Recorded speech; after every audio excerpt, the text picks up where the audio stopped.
सारे लोगों के हमें क्वेश्चंस आते रहते हैं कि भाई मैं क्रिप्टो करेंसी में ट्रेडिंग कैसे स्टार्ट कर सकता हूँ, ट्रेड चार्ज लगता है, हमें कितना टैक्स देना पड़ेगा। और जो यहाँ पे बहुत सारे प्लेटफॉर्म है जो कि इंडिया के अंदर गवर्नमेंट की पॉलिसी के साथ रजिस्टर्ड है, उन एप्स में हमें क्या फायदा है, क्योंकि उनके ऊपर तो भाई गवर्नमेंट निगरानी रख रही है, टैक्स भी लेती है। बहुत सारे ऐसे प्लेटफॉर्म है जहाँ पे भी लोग ट्रेडिंग करते हैं, वो है गवर्नमेंट में रजिस्टर्ड नहीं है, गवर्नमेंट की पॉलिसी के साथ उनका कोई भी बातचीत नहीं बनी हुई है। तो उन प्लेटफॉर्म में बहुत सारे लोग हैं जो कि P2P का रास्ता अपनाते हैं। और P2P ट्रेडिंग क्या होती है, यह रास्ता क्या है, और मैंने नॉन FIU रजिस्टर्ड ऐप में भी ट्रेडिंग करी है, और उन सभी प्लेटफॉर्म का जो एक्सपीरियंस है वो मैं आपके साथ शेयर करने वाला हूँ। गवर्नमेंट में लगने वाले सारे टैक्सेस को बताया है, सभी प्लेटफॉर्म में लगने वाले जो ब्रोकरेज चार्ज है उनको मैंने क्लियर किया है, जिससे आप लोगों के लिए ये आसानी हो जाए कि कौन सा ऐप आप लोगों को ट्रेडिंग में अच्छा रहने वाला है और सरकार की तरफ से भी आपको यहाँ पे बेनिफिट मिले। और इन सभी के कंपैरिजन में मैंने हर एक चीज शेयर की, और ये सब मैंने अपने पर्सनल एक्सपीरियंस, क्योंकि मैंने सभी एप्स का यूज किया है और इन सभी यूज केस के आधार पे मैं आपको बताने वाला हूँ। ठीक है, ये डेल्टा एक्सचेंज है और उसी के साथ ये XNS है जिसमें कि CFD ट्रेडिंग होती है। ये भी एक फ्यूचर कॉन्ट्रैक्ट होता है, उसी प्रकार से कॉन्ट्रैक्ट है जहाँ पे आप बिटकॉइन और इथेरियम में ट्रेड कर सकते हो, गोल्ड में भी ट्रेड कर सकते हो। ठीक है, इसी के साथ विंजेक्स ऐप जो कि ये भी गवर्नमेंट के साथ रजिस्टर्ड नहीं है, XNS भी नहीं है, डेल्टा एक्सचेंज है वो FIU रजिस्टर्ड है। तो विंजेक्स में भी मैंने ट्रेडिंग करी है, और इन सभी में देखो विंजेक्स में आपको P2P ट्रेडिंग का ऑप्शन मिलता है, जो कि एक ऐसा तरीका है जो आप डायरेक्ट दूसरे पर्सन के अकाउंट में पैसे डालोगे और वो पैसा आपको यहाँ पे विंजेक्स के अकाउंट में आ जाएगा। तो ये सारी चीजें मैं आप लोगों के साथ इन डिटेल डिस्कस करने वाला हूँ, जिससे कि क्रिप्टो करेंसी से रिलेटेड आप लोगों के जो भी क्वेश्चंस हैं, जो भी फियर हैं कि भाई गवर्नमेंट हमारा ब्लॉक कर लेगी, अकाउंट फ्रीज हो जाएगा, उसमें भी आपको क्लियरिटी मिलेगी। कब क्यों फ्रीज करती है वो बताऊंगा, और आप लोगों को इससे बहुत ज्यादा फायदा होने वाला है, तो वीडियो को एंड तक जरूर देखना है, जिससे कि आप लोगों को क्लियरिटी मिले, और सभी लोगों के साथ शेयर जरूर करना है। तो दोस्तों, मेरा नाम है सुभाष और आप देख रहे हो हमारे इस चैनल को। तो सुकेश को वीडियो लाइक शेयर सब्सक्राइब करना है, सभी दोस्तों के साथ शेयर करना है। और सबसे पहले जो क्वेश्चन आता है हमारे सब्सक्राइबर का, वो था कि ये क्रिप्टो करेंसी है, ये क्या है, गवर्नमेंट ने के ऊपर क्यों टैक्स लगाया है। क्योंकि आप देखोगे बाकी अदर कंट्रीज हैं जो कि क्रिप्टो करेंसी के रिजर्व बनाने में लगी हुई है। बहुत सारी क्रिप्टो करेंसी के द्वारा आप देखो देशों में आप खरीद सकते हो कार, मोबाइल, जो भी छोटा UPI पेमेंट करते हैं, इस प्रकार का पेमेंट आप देख सकते हो सिंगापुर, दुबई जैसे देशों में चल रहा है। तो हमारे इंडिया में ही क्यों गवर्नमेंट है वो टैक्स लगा रही है, और क्रिप्टो करेंसी क्या है, तो चलिए आपके एक क्लियर करते हैं। देखो, क्रिप्टो करेंसी एक ऐसी टेक्नोलॉजी के ऊपर बनी है जो कि ब्लॉकचेन टेक्नोलॉजी कहती है। अब ये जो ब्लॉकचेन टेक्नोलॉजी है ये क्या होती है, इसके अंदर जो भी ट्रांजेक्शन होते हैं इनका रिकॉर्ड सभी यूजर्स के पास रहता है, लेकिन किसने ट्रांजेक्शन किया है ये कोई पता नहीं लगा पाता है, सिर्फ वॉलेट एड्रेस होता है। तो इससे ये फायदा होता है कि भाई इसको हैक करना मुश्किल है, क्योंकि कुछ भी इधर उधर नहीं हो सकता है। दूसरी चीज है ये अनरेगुलेटेड होती है, इसको कोई भी रेगुलेट नहीं करता है। हमारी बात करें इंडिया के अंदर गवर्नमेंट की जो INR यानी इंडियन रुपीज जो करेंसी है, तो ये करेंसी कौन यहाँ पे कंट्रोल करता है, हमारी इंडियन गवर्नमेंट। ठीक है, तो जो RBI है वो रेगुलेट करती है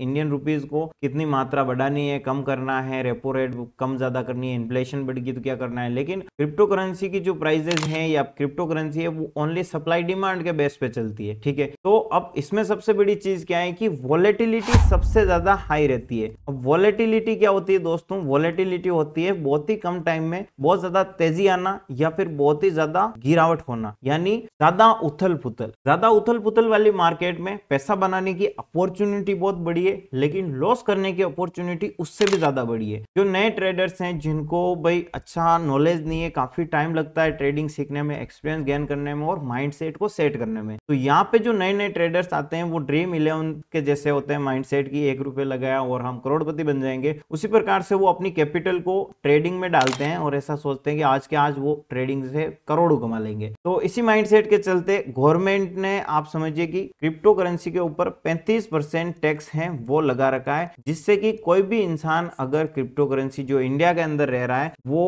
क्रिप्टो करेंसी को खरीदता है और उसके ऊपर कुछ भी प्रॉफिट करता है, मान लो किसी ने क्रिप्टो करेंसी करेंसी खरीदी है 1 लाख रुपए की और उसको प्रॉफिट हुआ है, और उसके बाद जो पैसा बचेगा, ऐसा समझिए 2 लाख रुपए अगर उसने प्रॉफिट कर दिया है, अपना पैसा 1 लाख रुपए लगाया था और 1 लाख का उसको प्रॉफिट हो गया है, तो उस 1 लाख के ऊपर उसको 35,000 रुपए हैं वो गवर्नमेंट को यहाँ पे देने पड़ेंगे। ठीक है, अब ये तो बात हुई देखो क्रिप्टो करेंसी के इन्वेस्टमेंट के बारे में। और दूसरी चीज आ जाती है कि अब यहाँ पे मान लो आपको ट्रेडिंग करनी है, तो इस टैक्स को आप नहीं दो, ऐसा कोई रास्ता है तो वो भी मैं आपको बताने वाला हूं। और दूसरा है दोस्तों, यहाँ पे सरकार ने क्या कर रखा है, गवर्नमेंट ने एक पॉलिसी बना रखी है जो कि है FIU। इससे पॉलिसी का मतलब हुआ फाइनेंशियल इंस्ट्रूमेंट यूनिट। अगर कोई भी बंदा क्रिप्टो करेंसी के अंदर ट्रेडिंग करना चाहता है तो वो किसी भी ऐसे प्लेटफॉर्म का यूज करेगा जहां पे क्रिप्टो करेंसी ट्रेडिंग हो सकती है, तो उसके लिए उस प्लेटफॉर्म का हमारे इंडिया में रजिस्टर्ड होना जरूरी है। ठीक है, और अगर बहुत सारे प्लेटफॉर्म है वो रजिस्टर्ड नहीं होते हैं तो वो नॉन FIU प्लेटफॉर्म है। ऐसे प्लेटफॉर्म जिसमें मैंने यूज किया है तो उनके बारे में बताऊंगा। ठीक है, अब जो हमारे देश में रजिस्टर्ड प्लेटफॉर्म है वो आपके लिए कैसे रहेंगे और जो नहीं है वो कैसे रहेंगे, उसके ऊपर भी हम चर्चा करने वाले हैं। तो यहाँ पे देखो मैंने बहुत सारे अलग अलग एप्स का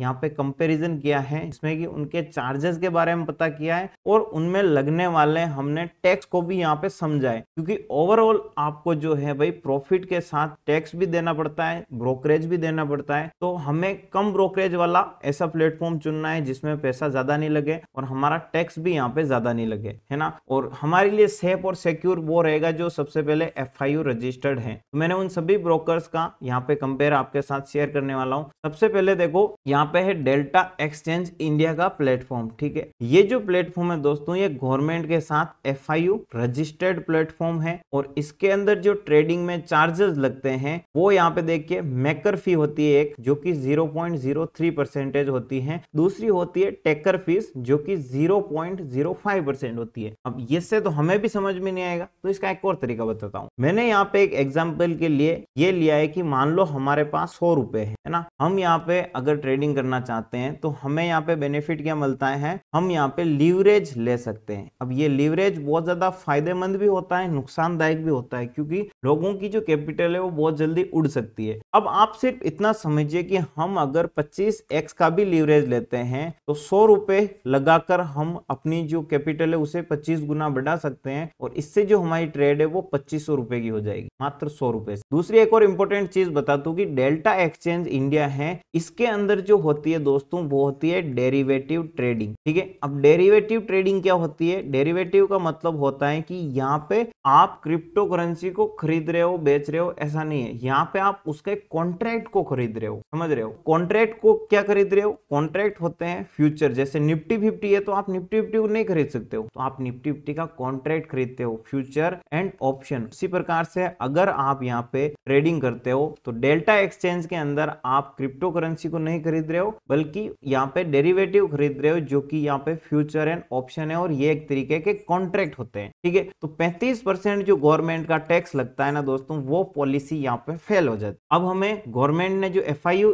रजिस्टर्ड है वो टैक्स यहाँ पे हमारा लगेगा। ठीक है, दूसरी चीज आती है जो आपकी पोजीशन 100 रुपए की थी, आपने अकाउंट में 100 रुपए डाले, आपने 25x का लीवरेज लिया है जो कि हमें 100x का भी यहाँ पे लीवरेज मिलता है। तो लीवरेज का मतलब हुआ कि आपकी कैपिटल को इतना मल्टीप्लाई हो जाएगी। 100 का आप 100 गुना ले लेते हो तो भाई सोचिए कितना पैसा बनेगा, है ना, 10,000 रुपए। यहाँ पे 100 रुपए से 25x लिया तो हमारा 2500 रुपए की ट्रेड हुई। अब मैंने यहाँ पे मान लो 2500 रुपए की कोई एक ट्रेड ली है बिटकॉइन के अंदर और मैंने एंट्री करी उसमें, तो मेरा एंट्री का जो पैसा लगेगा वो 0.75 पैसे लगेगा और एग्जिट का जो पैसा लगेगा वो 1.25 रुपए लगेगा। तो यहाँ पे आप देखिए कि जो मेरी ट्रेड है वो 2500 रुपए की है, तो इसके ऊपर मेरा जो टोटल फीस लग रही है वो 2 रुपए लग रही है ना। अब इस 2 रुपए की फीस में मैं अगर आपको बताऊं तो यहाँ पे हम टैक्स स्ट्रक्चर समझेंगे, तो यहाँ पे treated as a business income. देखो क्रिप्टो करेंसी के अंदर 2 तरीके के टैक्स लगते हैं, एक तो है VDA टैक्स। अब ये जो VDA टैक्स है ये कहाँ पे लगेगा, क्रिप्टो करेंसी खरीदोगे बेचोगे उस पे लगेगा। ठीक है, जो कि आपका मैंने बताया 30% है और 5% वो है अपना 4-5% एक्स्ट्रा सेस लगता है, तो वो मिला के अपना 35% आप राउंड फिगर में मान सकते हो। ठीक है, VDA होता है वर्चुअल डिजिटल एसेट, है ना। वर्चुअल डिजिटल एसेट अगर आप कुछ भी खरीदते हो या बेचते हो तो उसके ऊपर आपको VDA टैक्स देना पड़ता है। तो जो अपने यहाँ पे इंडिया में FIU रजिस्टर्ड है और जो ब्रोकर आप यूज कर रहे हो जिसमें फ्यूचर एंड ऑप्शन ट्रेडिंग चल रही है, तो ये एक तरीके का कॉन्ट्रैक्ट सब्ट्रैक्ट हुआ आपका, तो इसे आप क्या कर सकते हो, अपनी बिजनेस इनकम में आप शो कर सकते हो। तो आपका जो वीडीए टैक्स है वो यहाँ पे नहीं लगेगा, ठीक है। यहाँ पे आपको कोई भी टीडीएस वगैरह भी नहीं देना है, ना ही आपका इनकम है उसमें 30% फ्लैश टैक्स लेगा। उसके बावजूद आप यहाँ पे अगर कुछ भी नुकसान कर लेते हो तो आपका जो लॉस है उसे आप सेट ऑफ कर सकते हो। यानी मान लो आपकी इनकम 15 लाख से ज्यादा है, तो 15 लाख से इनकम ज्यादा है और आपका कुछ भी टैक्स बन रहा है, तो उस टैक्स को क्या कर सकते हो, आप कम करवा सकते हो। अगर आपने क्रिप्टो करेंसी में ट्रेडिंग करी है और कुछ लॉस हो चुका है, तो उस लॉस को क्या कर सकते हो, आप अपने टैक्स के अंदर जाके सेट करवा सकते हो। तो आपका एक तरीके से जो टैक्स है वो कम लग जाएगा, ठीक है। ये बेनिफिट आपको कहां पे मिलेगा, ये बेनिफिट मिलेगा जो ब्रोकर यहाँ पे डेल्टा एक्सचेंज है, जो रजिस्टर्ड भी है और इसके अंदर फ्यूचर एंड ऑप्शन ट्रेडिंग होती है, इसीलिए, ठीक है। अब यहाँ पे टैक्स रेट क्या होगी, ये आपकी इनकम के ऊपर डिपेंड करता है। अगर आप यहाँ पे इनकम टैक्स स्लैब में आते हो तो आपकी जिनकी इनकम 15 लाख से ज्यादा है वो 30% इनकम टैक्स स्लैब में आते हैं, तो इसके ऊपर ये इनकम का जो स्लैब होगी उसमें डिक्लेयर आप कर सकते हो, ठीक है। फर्स्ट चीज ये। दूसरी है, इसके अंदर देखो आपको जीएसटी पे करना पड़ सकता है, जो कि होगा 18% जीएसटी, ठीक है। तो एक तरीके से ये समझिए कि आपने जो भी ट्रेडिंग करी है तो 2 रुपए आपकी टोटल फीस हुई है और इसके ऊपर आपको 18% जीएसटी और ऐड कर देनी है, जो आपका प्रॉफिट हुआ है या फिर आपकी जो ट्रेड बन रही है उसके ऊपर, ठीक है। ये नॉशनल वैल्यू के ऊपर डिपेंड करता है। और नॉशनल वैल्यू क्या होती है ये भी समझाता हूँ। 100 रुपए की ट्रेड ने आपने ली है भाई 25 गुना मार्जिन लेके, तो ये 2500 की हुई। तो ये जो 2500 पूरी वैल्यू आ रही ना, ये आपकी क्या हुई, नॉशनल वैल्यू, ठीक है। अब इसमें आप 2500 खरीदोगे और बेचोगे तो आपकी जो टोटल ट्रेड होगी वो कितनी होगी बताओ, 5000 रुपए। तो ये आपकी टोटल नॉशनल वैल्यू हो जाएगी, ओके। तो ये इस बेस पे आपके अकॉर्डिंग देख लीजिए जीएसटी लगती है, ओके। आगे मैं और समझा दूंगा। तो फर्स्ट चीज आप ये समझ चुके हो। दूसरा है बिंजेक्स, और थोड़ा बहुत कंफ्यूजन हो एंड में मैं आपको और भी ज्यादा क्लियरिटी से बताने वाला हूँ। अभी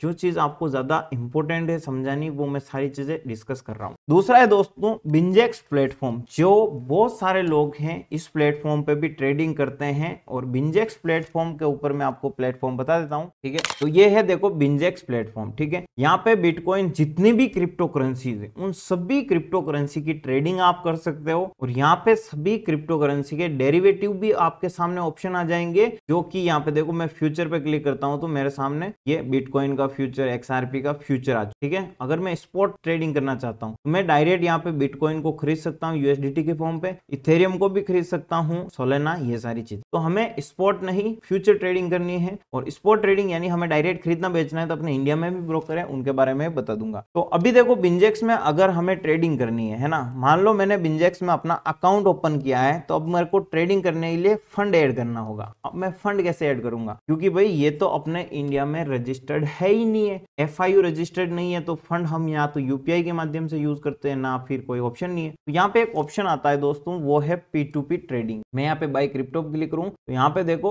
P2P ट्रेडिंग का ऑप्शन हमें देखने को मिलता है। अब जो P2P ट्रेडिंग होती है ये क्या है, मैं आपको यहाँ यहीं पे एक्सप्लेन कर देता हूँ, आगे और आएगा थोड़ा बहुत, पर अभी यहाँ पे समझ। P2P का मतलब हुआ कि मान लो मेरा एक दोस्त है जिसका नाम है सौरभ, है ना। उस बंदे के पास 100 USDT पड़े हैं, ठीक है। USDT क्या होता है दोस्तों, USDT बोले तो ये एक डॉलर का ही ऐसा वेरिएंट है जो कि क्रिप्टो कॉइन के रूप में होता है, जैसे USD, ये तो हुआ डॉलर। अब आगे टी लग गया तो ये हुआ USDT, एक स्टेबल कॉइन है जो कि बिटकॉइन में ट्रेडिंग करने के लिए यूज किया जाता है। आप किसी पे भी प्रकार की क्रिप्टो करेंसी को ट्रेड करते हो तो हमें USDT के रूप में यहाँ पे लेना पड़ता है। तो मैं क्या करूंगा, मैं 10,000 रुपए डायरेक्ट सौरभ के अकाउंट में डाल दूंगा, और सौरभ है वो बिंजेक्स के अकाउंट में मेरे 100 रुपए, ये 100 USDT है वो मेरे को दे देगा। तो मैं यहाँ पे ट्रेडिंग कर सकता हूँ। तो ये एक इनडायरेक्ट तरीका हुआ है जिसके माध्यम से आप इन प्लेटफॉर्म पे, जो प्लेटफॉर्म हमारे इंडिया में रजिस्टर्ड नहीं है, इनमें आप ये पैसा डाल के ट्रेडिंग स्टार्ट कर सकते हो, ठीक है। अगर वीडियो में थोड़ा बहुत इश्यू हो तो मैनेज कर लेना दोस्तों, वॉइस प्रॉपर आनी चाहिए। बाकी मैं थोड़ा बहुत दिखूं ना दिखूं, नेटवर्क इश्यू हो सकता है। तो यहाँ पे सबसे पहले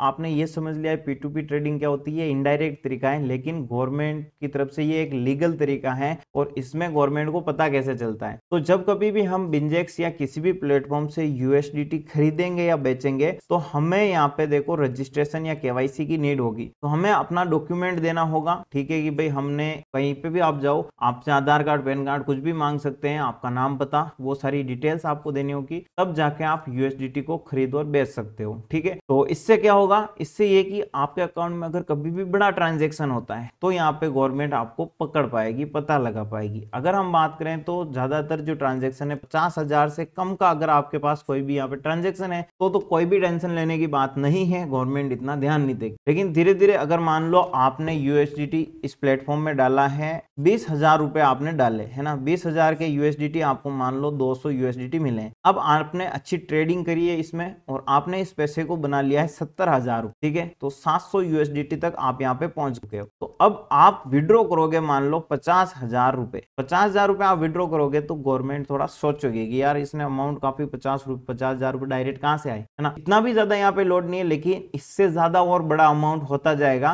तब जाके गवर्नमेंट थोड़ा बहुत ट्रैक कर सकती है और तब जाके थोड़ा बहुत आपके पास इश्यू हो सकता है। लेकिन P2P ट्रेडिंग सेफ है, तो आपका अगर अकाउंट में सारी डिटेल्स सही है और आपने केवाईसी अगले बंदे के सामने शेयर कर रखा है, उसका भी सारा सही है सेटलमेंट, तो कोई दिक्कत नहीं है। बस सरकार यही पूछेगी ये पैसा आया कहां से, क्यों आया है ये। तो आप एक लिमिट तक यहाँ पे ट्रेड कर सकते हो, उसमें कोई इश्यू नहीं है, बट आपका जो पेमेंट है वो ज्यादा बड़ा नहीं होना चाहिए। ठीक है, तो आई होप यहाँ तक आपको ये क्लियरिटी हो चुकी होगी। तो अब मैं यहाँ पे आपको कुछ चीजें और शेयर करके बताता हूँ, जैसे कि अगर मैं बिंजेक्स में क्रिप्टो करेंसी को ट्रेडिंग करता हूँ तो यहाँ पे जो फीस है 0.02 टेकर फीस है, मेकर टेकर दोनों फीस लगती है। और टोटल अगर मैं कोई भी खरीदता बेचता हूँ, जो कि मैंने आपको वहीं पे ट्रेड एक्सप्लेन करी है, अगर मैं कोई 100 रुपए की ट्रेड लेता हूँ 25 गुना मार्जिन लेके, तो टोटल 2500 रुपए होंगे। तो उस 2500 रुपए पे मेरी ट्रेड में अगर मान लो मैंने $1 का प्रॉफिट किया है ना, से यानी मैंने 100 रुपए अगर बनाए हैं, तो उस 100 रुपए के ऊपर मेरा जो यहाँ पे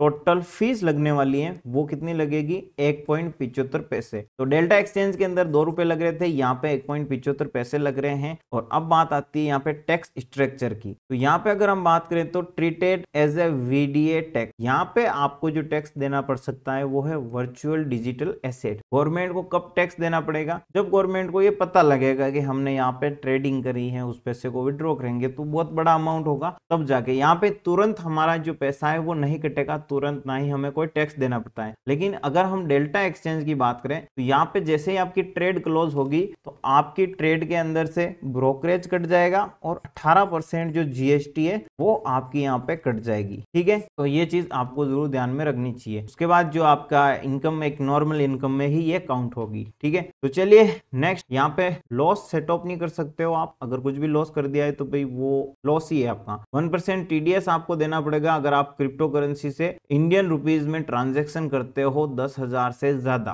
है ना। और उसी के साथ 30 से 4% यहाँ पे सेस होता है, 1% टीडीएस, तो टोटल मिला के 35% टैक्स आपका यहाँ पे लगता है। ठीक है, कंप्लायंस रिस्क रहती है, जो एफआईयू रजिस्टर्ड नहीं है उनमें फ्यूचर में कभी भी आपको रेस्ट्रिक्ट किया जा सकता है ना, गवर्नमेंट के द्वारा कुछ भी निर्णय लिया जा सकता है। अब बात करते हैं देखो एक्सएनएस ब्रोकर की, ये भी देखो नॉन एफआईयू रजिस्टर्ड है और ये सीएफडी ब्रोकर है। इसमें जो कॉन्ट्रैक्ट होते हैं दोस्तों वो सीएफडी के रूप में होते हैं। यहाँ पे बिटकॉइन, इथेरियम, गोल्ड वगैरह में आप ट्रेड कर सकते हो। और सीएफडी क्या होती है, तो ऐसा समझिए जैसे फ्यूचर का कोई कॉन्ट्रैक्ट है ना, जैसे हम फ्यूचर को खरीदते बेचते हैं उसी प्रकार से भी ये भी एक तरह का कॉन्ट्रैक्ट है, दोनों सेम चीज है। ठीक है, थोड़ा बहुत डिफरेंस है, बाकी कॉन्ट्रैक्ट है ना। तो इस एक्सएनएस में अगर आप ट्रेड करते हो तो आपको यहाँ पे कितना रुपीज देना पड़ सकता है। इसके अंदर देखो स्प्रेड होते हैं। ठीक है, अगर आपका अकाउंट 50,000 से बड़ा है तो आपका कम स्प्रेड लगेगा, छोटा अमाउंट है तो यहाँ पे आपका मिनिमम 5 रुपीज मान लीजिए, जो कि आपको कैसे देना होता है। अगर मेरे को मान लो कोई 100 रुपए की प्राइस पे चल रहा है कॉइन, है ना, मैं उसको अगर खरीदता हूं तो वो 1-2 रुपए ऊपर बाय होगा, इसे ही स्प्रेड कहते हैं। जो प्राइस के अंदर डिफरेंस मिलता है ना उसे स्प्रेड कहते हैं। यानी अगर आप 100 रुपए की चीज खरीद रहे हो, आपको 102 रुपए में मिल रही है, वो 2 रुपए का जो डिफरेंस होता है वो इनका चार्जेस होता है। ओके, फिर है देखो सीएफडी ट्रेडिंग यहाँ पे होती है, जो कि बिजनेस इनकम मानी जा सकती है, बट एक्सएनएस को इंडिया के अंदर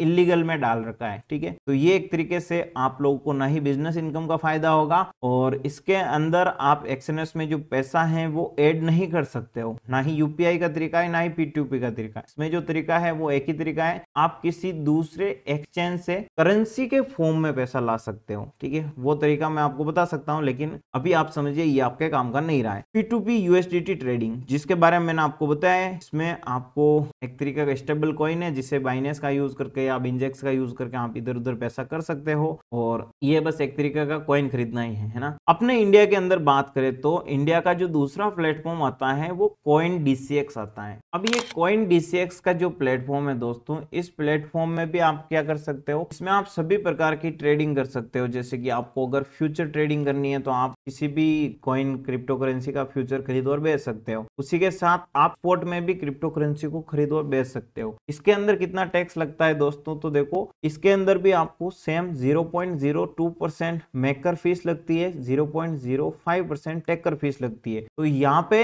आपका जो ब्रोकरेज बनता है वो बिंजेक्स जितना ही बनता है, और उसमें आपको अगर आपने फ्यूचर ट्रेड करी है तो इसमें आपको 18% जीएसटी देना होगा, ठीक है, और इसे आप एज ए बिजनेस इनकम बता सकते हो। दूसरा है अगर आप स्पॉट ट्रेडिंग करते हो। स्पॉट मतलब क्या हुआ कि अगर आप डायरेक्ट क्रिप्टो करेंसी को खरीद रहे हो बेच रहे हो, तो डायरेक्ट स्पॉट ट्रेडिंग करने में हमें क्या प्रॉब्लम हो सकती है कि आपको यहाँ पे 35% टैक्स देना हो सकता है, क्योंकि ये virtual digital asset rules apply हो जाता है यहाँ पे, जो कि आपका 30% टैक्स, 4% सेस और 1% टीडीएस मिलाकर बनता है 35%। लॉस सेटअप आपका नहीं होगा, क्योंकि अगर आप स्पॉट ट्रेडिंग कर रहे हो तो लॉस सेटअप का चांस ही नहीं है। फिर ये देखो मुद्रेक्स प्लेटफॉर्म, ये प्लेटफॉर्म भी भाई इंडिया के अंदर रजिस्टर्ड है। अब मुद्रेक्स प्लेटफॉर्म के अंदर भी आप क्रिप्टो करेंसी के कॉइन्स को खरीद बेच सकते हो, स्पॉट ट्रेडिंग कर सकते हो, और यहाँ पे आपको सारी चीजें मिल जाती है, ठीक है। तो आप मुद्रेक्स के अंदर अगर ट्रेडिंग करते हो तो यहाँ पे कितना टैक्स आपको लगता है वो है दोस्तों, यहाँ पे देखो वीडीए टैक्स यहाँ पे भी एप्लीकेबल होगा, क्योंकि यहाँ पे आप स्पॉट ट्रेडिंग कर सकते हो।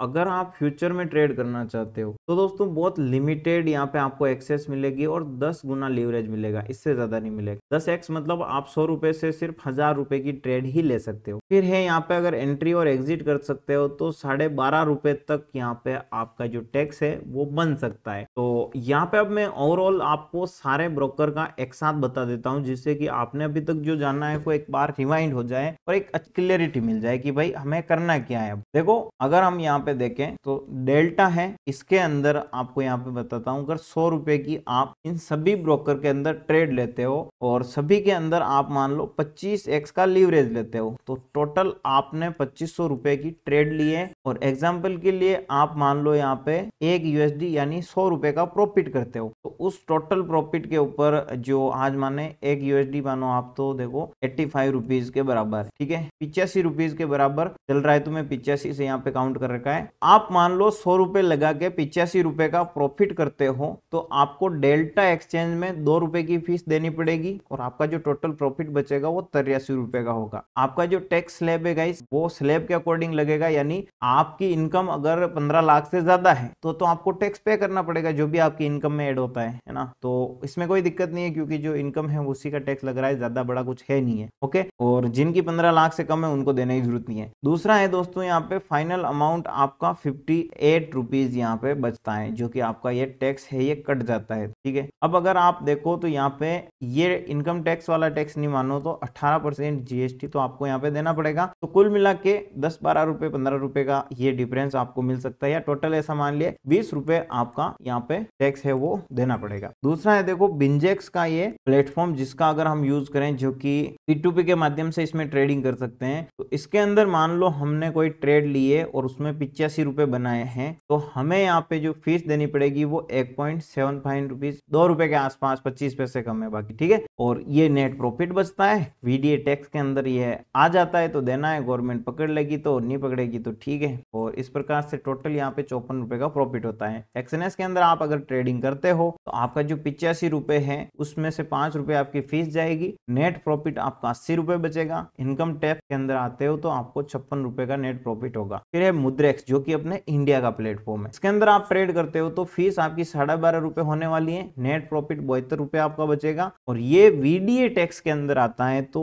34% आपको टैक्स पे करना पड़ेगा, 1% टीडीएस और है। तो कुल मिला के इसमें आपका जो नेट प्रॉफिट बचता है वो है 43 रुपए, ओके। तो इन सभी टैक्सेशन को आपको जरूर में ध्यान में रखना है। स्टॉक मार्केट में हम ट्रेडिंग करते हैं, हमें इतना टैक्स वगैरह नहीं देना पड़ता है, बट समस्या क्या है कि मोमेंटम आज के टाइम पे इतना ज्यादा नहीं है। आप एक्सप्लोर कर सकते हो क्रिप्टो करेंसी की दुनिया में। और ये जो डेल्टा एक्सचेंज है, जिसे मैं पहले यही समझता था कि यार इसमें सबसे ज्यादा लगता है, लेकिन लेकिन ये चीज मैंने जब ट्रेडिंग स्टार्ट करी तो मैंने रियलाइज करा कि इसके अंदर जो हमारा टैक्सेस है दोस्तों वो इतना नहीं है, क्योंकि इसमें जब हम कोई ट्रेड कर रहे हैं तो हमारा जो भी प्रॉफिट हुआ है उसमें से ये जीएसटी भी यहाँ पे कट जाती है, तो उसी टाइम हमारी ट्रेड से जीएसटी और हमारा जो ब्रोकरेज है वो कट जाता है, तो हमें ऐसा लगता है कि भाई टैक्सेस ज्यादा गए हैं। बाकी जो सबसे ज्यादा सेफ, सिक्योर और जो अच्छा ब्रोकर है दोस्तों वो आप लोग देख सकते हो, यही एकमात्र ब्रोकर है जिसको आप ट्रेडिंग के लिए यूज कर सकते हो। और इसके अंदर अकाउंट ओपन करने के लिए लिंक मैंने कमेंट बॉक्स में दे रखा है, वहां पे जाके आप अपना अकाउंट ओपन कर सकते हो। अधिक जानकारी के लिए आप हमारे चैनल पर जरूर विजिट करें ताकि आप लोगों को और भी ज्यादा बेटर प्लेटफॉर्म, बेटर गाइडेंस मिल सके। मिलते हैं हम नेक्स्ट इंपोर्टेंट वीडियो में। लाइक शेयर सब्सक्राइब जरूर